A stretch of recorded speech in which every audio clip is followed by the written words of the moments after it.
문재인 대통령이 내일 전북을 찾아 새만금 재생에너지 사업의 비전을 밝힙니다. 내부 개발 의지도 재확인할 것으로 보입니다. 정부가 새만금 국제공항의 예비 타당성 조사 면제를 시사했습니다. 착공까지 사업 추진이 빨라질 전망입니다. 전주시가 폐기물 소각장 건설을 막기 위해 민관 공동대응단을 꾸리기로 했습니다. 하지만 주민들은 일단 거부 의사를 밝혔습니다. 여러분 안녕하십니까? 전주 MBC 뉴스데스크입니다. 문재인 대통령이 내일 전북에 옵니다. 새만금 재생에너지 사업의 비전을 밝히기 위해서인데 야당이 개발 지연 가능성을 제기한 만큼 새만금 정상 추진에 대한 의지 표명에 무게가 실릴 것으로 보입니다. 강동엽 기자입니다. 문재인 대통령이 당선 이후 세 번째로 내일 전북을 찾습니다. 새만금을 활용해 2030년까지 풍력과 태양광의 발전 비율을 20%까지 높이는 재생에너지 3020의 청사진을 밝히기 위해서입니다. 정부가 공을 들이고 있지만 반대 의견도 있습니다. 4기가와트 규모의 태양광과 해상풍력단지 조성 계획에 산업연구와 국제협력 용지가 포함돼 내부 개발이 지연된다는 이유입니다. 정부는 국정감사를 통해 문제 제기를 정면으로 반박했습니다. 이 새만금 비전이 태양광 메카로 바뀐 거 아니냐? 그거에 대해서 지금 물어본 거예요. 그건 아닙니다. 예? 새만금을 환황해권 경제 거점으로 조성하겠다는 정부의 의지는 변함이 없습니다. 우선 사업 예정지가 새만금 전체 면적의 10%도 안 되고 공항 소음으로 개발이 늦어지는 곳임을 강조했습니다. 공항에 그 비행기의 비행 경로에 들어있는 지역입니다. 그래가지고 고도 제한 또는 소음 제한 이런 것들이 있습니다. 또 발전 수익으로 현재 30%대에 머물고 있는 용지 조성 사업에 속도를 내겠다는 점도 덧붙였습니다. 특히 발전 기간이 20년으로 정해져 이후에는 다시 새만금을 예정대로 개발해 나간다는 계획도 설명했습니다. 신재생 에너지 사업이 새만금 개발의 촉매제가 될 것이라는 점을 어떻게 강조할지 1년 5개월 만에 전북을 찾는 문재인 대통령의 입에 도민들의 관심이 모아지고 있습니다. MBC 뉴스 강동엽입니다. 전라북도 최대 현안인 새만금 국제공항의 조기 추진 기대감이 높아지고 있습니다. 정부가 예비 타당성 조사 면제 가능성을 시사했기 때문입니다. 김한광 기자입니다. 정부는 그간 새만금 국제공항 예비 타당성 조사 면제 요구에 소극적이었습니다. 2023년 세계 잼버리 대회 전까지 공항을 완공해야 한다는 전라북도의 요구에는 형평성을 이유로 내세웠습니다. 그러던 정부가 지난 24일 관계장관 회의에서 지역경제 활성화 효과가 큰 공공사업에 한해 예비 타당성 조사 면제를 처음 언급했습니다. 절차를 간소화해 사업 추진의 속도를 내도록 하겠다는 것인데 국정감사에서도 주요 쟁점이 됐습니다.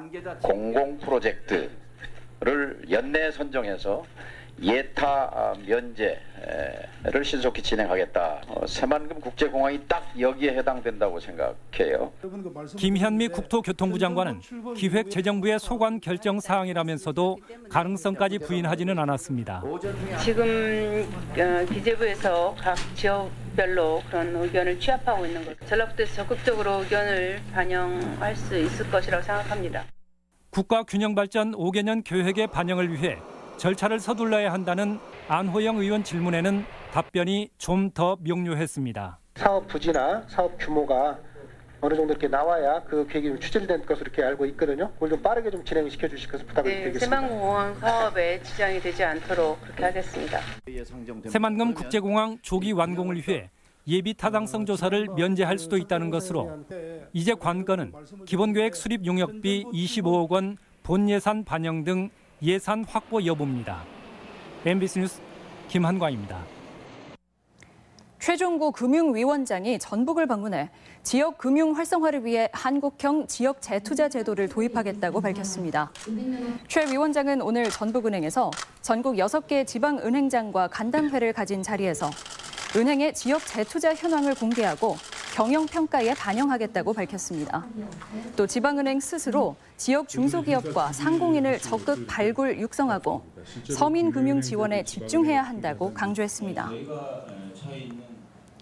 도심에 폐기물 소각장이 건설돼 주민들이 반발하고 있는 것과 관련해 전주시가 공동 대응단을 꾸리기로 했습니다. 하지만 주민들과는 의견을 좁히지 못해 출발부터 삐걱거리고 있습니다. 박연선 기자입니다. 민관 공동 대응단을 구성하겠습니다. 전주시가 팔북동 고형 폐기물 소각장 문제를 해결하겠다며 공동 대응단을 구성합니다. 폐소 과정에서 전주시 대응이 안일했다는 지적에 주민과 환경단체, 민간 추천 변호사까지 포함시켰습니다. 앞으로 남은 소송에서 승소할 수 있도록 시민단체, 주민들과 논의하여 변호사를 추가 선임하고 소송에 적극 대응하겠습니다. 전주시는 또 전담부서를 신설하고 주민 설명회 개최와 대정부 결의문 채택까지 무려 9가지 대책을 내놨습니다. 다음 달 5일로 예정된 2심 선고를 앞두고 강경 대응에 나선 겁니다. 하지만 주민들은 공동 대응을 위한 시와의 협의가 아직 이뤄지지 않았다는 입장입니다. 사태가 이 지경에까지 이른 것은 전주시 책임이 크다며 허가에 대한 사과와 해명을 내놓기 전까지는 공동 대응단에 참여할 의사가 없다는 겁니다. 최초에 허가를 내준 부분이 잘못됐기 때문에 그 부분을 먼저 전주 시민들께 사과를 하고 앞으로 향후에 어떻게 할 건지 요게 대책안을 주면은 그때 저희가 이제 이번 공동 대응이 반쪽짜리로 전락하지 않기 위해서는 성급한 대책에 앞서 시민들의 목소리에 먼저 귀를 기울여야 할 것으로 보입니다. MBC 뉴스 박연선입니다. 문재인 대통령은 오늘 사립유치원 폐원 움직임에 아이들에게 피해가 발생하면 단호히 대응하겠다고 말했습니다. 도내에서는 최근 일부 유치원들이 폐원 절차를 진행 중인데 학부모들 불안이 커지고 있습니다. 이경희 기자입니다. 전주의 한 사립유치원은 최근 학부모들에게 폐원 계획을 알렸습니다. 교육부에서 발표한 도내 3곳의 유치원 외에 추가로 폐원을 하겠다는 유치원이 생긴 겁니다. 그게 고민이 좀 많이 되긴 하죠. 지금 그냥 알아보고만 있어요. 다른 여러 군데 알아보고는 있는데 지금 폐원 단계가 많이 있어가지고 다른 유치원도. 학부모들에게 폐원을 알린 유치원은 현재 전북에서만 4곳. 고령과 건강상의 이유를 들고 있지만 학부모들의 불안은 커지고 있습니다. 특히 폐원 결정이 한꺼번에 몰리자 최근 분위기와 무관치 않다는 분석도 나옵니다. 교육에 일념으로 하고 있었는데 아이들한테 쓰기도 부끄러운 진제들로 다 만들었는데 나라에서 무슨 말로 교육을 하겠어요. 하지만 원장이 정한다고 해서 마음대로 유치원 문을 닫을 수 있는 건 아닙니다. 도교육청은 학부모들에게 폐원 의사를 밝혔더라도 학부모 동의와 아이들의 전원 절차를 모두 마쳐야만 폐원이 가능하다는 입장입니다. 그런 것이 충족이 될 때만 인가를 해주기 때문에 학부모한테 안내했다고 해서 다 이게 이루어지는 것은 아니에요. 폐원에 나서는 유치원은 앞으로 더 늘 것으로 보여 이번 사태로 인한 피해가 아이들에게 전가되는 건 아닌지 우려가 커지고 있습니다. MBC 뉴스 이경입니다. 전북대학교 총장 후보자 선거가 2차 투표에도 최종 후보자를 가리지 못하고 3차 투표에 들어가는 접전 양상을 보였습니다. 지금은 개표가 진행 중인데 개표 현장에 송인호 기자 나가 있습니다. 송 기자, 개표 결과는 나왔나요? 네, 오늘 오후 6시부터 시작된 3차 투표는 8시에 마무리됐습니다. 지금 막 개표 결과가 나왔습니다. 3차까지 가는 접전 끝에 기호 3번 김동원 후보가 최종 총장 후보자로 당선됐습니다. 아직 공식 집계는 안 됐지만 3차 선거에서 김동원 후보는 56%의 득표율을 기록해서 43%의 득표율을 기록한 이남호 후보를 누르고 당선됐습니다. 분권총장을 주요 슬로건으로 내세운 김동원 당선자는 산업정보시스템공학과 교수로 산학협력단장을 역임했습니다. 주요 공약으로는 대학 분권과 자치행정, 대학 적폐청산을 내세워서 대학의 대대적인 구조조정이 뒤따를 전망입니다. 이번 선거는 3차까지 가는 치열한 접전이었습니다. 1차 투표에서 기호 1번 이남호 후보는 득표율 35.9%를 차지해서 1위를, 2위는 양호봉 후보가 15.95%, 3위 김동원 후보가 15.9%를 기록했습니다. 3명의 후보를 대상으로 실시한 2차 투표에서는 이남호 후보가 45%, 3위였던 김동원 후보가 31%로 27%의 득표율을 보였던 양호봉 후보를 몰아내고 결선 투표에 들어갔습니다. 3차 투표에서는 결국 1차 투표에서 3위를 차지한 김동원 후보가 대역전극을 펼친 것입니다. 전북대학교 총장 임용추천위원회는 오늘 선거 결과를 다음 달 14일까지 교육부에 보고하고 임용 제청을 요구할 예정입니다. 지금까지 전북대학교 개표소에서 MBC 뉴스 송인호입니다.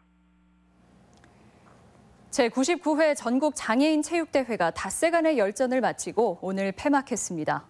폐막식은 익산 실내체육관에서 열렸으며 경기도가 우승을, 충북이 준우승을 차지했고 전북은 금 44개 등 모두 142개의 메달을 획득해 종합 4위를 기록했습니다. 이번 장애인체전은 전국에서 5,800여 명의 선수가 참가해 26개 종목에서 경쟁을 벌였습니다. 익산경찰서는 지방선거를 앞두고 허위 사실을 유포한 의혹을 받아온 정헌율 익산시장을 불기소 의견으로 검찰에 송치했습니다.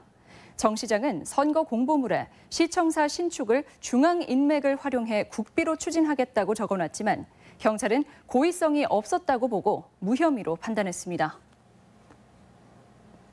오늘의 간추린 소식입니다. 수요가 급증하는 요양보험에 대한 감시체계 강화가 시급합니다. 도내 장기 요양보호수급자와 건강보험 부담금이 늘고 있지만 최근 5년간 139개 요양보호원이 급여 부당 청구 등으로 행정처분을 받는 등 감시체계는 허술합니다. 새만금의 세계 청소년 교류를 위한 글로벌 청소년 리더센터가 건립됩니다. 전라북도는 2023 잼버리 대회에 맞춰 유스호스텔과 상설 야영장, 체험활동장 등을 갖춘 글로벌 센터를 건립한다고 밝혔습니다. 전주시의 2035년 도시기본계획 공청회가 열렸습니다. 시는 도시공간 구조를 기존 구도심과 효자팔복 2개 부도심으로 개발축은 기린대로를 활용한 문화관광축과 새만금 완주 방향의 산업발전축으로 재편하는 계획을 발표했습니다. 16회 전주 월드 인라인 마라톤 대회가 이번 주말 열립니다. 첫날 경기는 송천동 인라인 롤러 경기장에서, 둘째 날은 종합경기장에서 월드컵 경기장까지 옹골로에서 마라톤 경기가 진행됩니다. 지금까지 간추린 소식이었습니다. 전라북도 지역은 오늘도 흐리고 쌀쌀한 날씨가 이어졌습니다. 낮 기온은 전주 14.9도, 무주 12.9도 등 12도에서 18도 분포를 기록해 어제보다 2, 3도가량 낮았습니다. 기상청은 내일도 아침 최저 기온이 10도 아래로 떨어지고 한낮 수은주도 15도 안팎에 머물러 쌀쌀한 날씨가 계속될 것으로 전망했습니다. 등록 임대주택을 특정인들이 과하게 보유한 것으로 나타났습니다. 국회 이용호 의원은 도내 주택 임대사업자 5,092명이 임대주택 2만 1,000여 채를 소유하고 있는데 이 가운데 상위 10명이 전체 주택의 8%인 1,700여 채를 가졌다고 밝혔습니다. 이 의원은 전주에서는 한 사람이 424채, 순창에서는 317채를 가져 임대시장 왜곡은 물론 재산 증여 수단으로 악용될 여지가 크다고 지적했습니다. 전주 덕진경찰서는 모텔에서 마약을 투약한 51살 A씨를 마약류 관리법 위반 혐의로 구속했습니다. A씨는 지난 27일 전주시 우화동의 한 모텔에서 필로폰 0.2g을 투약하다 경찰에 체포됐으며 서울과 청주 등지에서도 수차례 마약을 투약한 혐의를 받고 있습니다. 전주지방법원은 집행유예 기간에 마약을 투약한 31살 여성 A씨에게 징역 1년의 실형을 선고했습니다. 마약 전과자인 A씨는 지난해 10월 전주의 자택에서 향정신성 의약품을 희석해 투약했으며 보호관찰소가 시행한 소변 검사에서 적발돼 검찰에 기소됐습니다. 도심 공원 내 CCTV나 비상벨과 같은 범죄 예방 장치가 부족한 것으로 나타났습니다. 국회 민경욱 의원에 따르면 도내 도시공원 693곳 가운데 CCTV가 설치되지 않은 곳은 45%인 316곳, 비상벨이 설치되지 않은 곳은 65%인 457곳으로 범죄에 취약한 것으로 드러났습니다. 정부는 범죄 예방을 위해 지난해 10월부터 도시공원 내 주요 지점에 CCTV 설치를 의무화하도록 했습니다. 전북은 면적에 비해 소방관 수가 여전히 적은 것으로 나타났습니다. 소방청에 따르면 지난해 기준 도내 소방공무원 1인당 담당 면적은 3.8제곱킬로미터였습니다. 지금까지 전북권 뉴스였습니다.